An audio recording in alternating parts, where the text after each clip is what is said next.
Hello and welcome to your fourth Pygame Physics tutorial.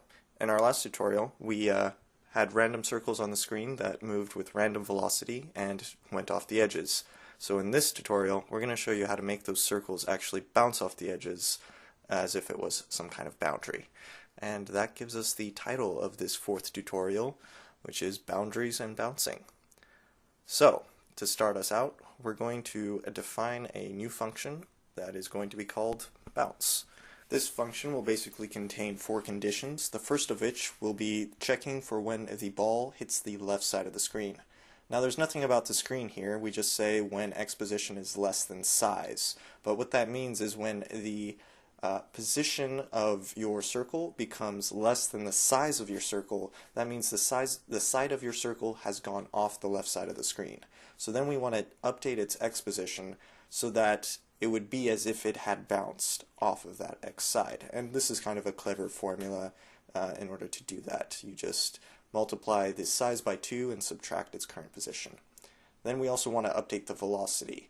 The velocity is going to change in a different way, so we need to reflect it across not the actual line of the x-axis, but the perpendicular line to the x-axis, because it's the vector that we're reflecting off of.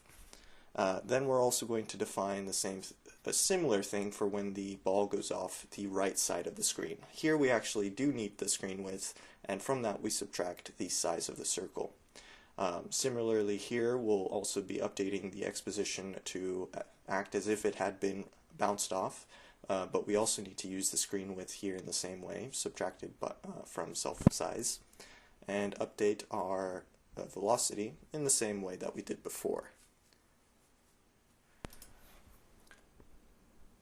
The next condition will be for checking when the circle goes too far off the top of the screen, and this will pretty much reflect the x coordinates as well.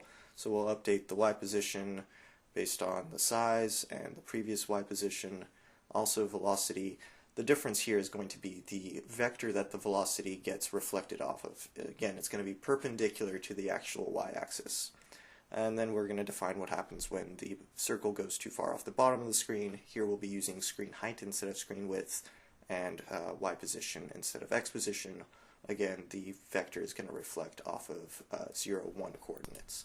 So now that we've defined our bounce method, in our move method we're going to add in a call to bounce, so that after the position of a ball gets updated, our balls bounce, if they have to. And since move is being called on every frame, that will happen on every frame. So let's see what that looks like.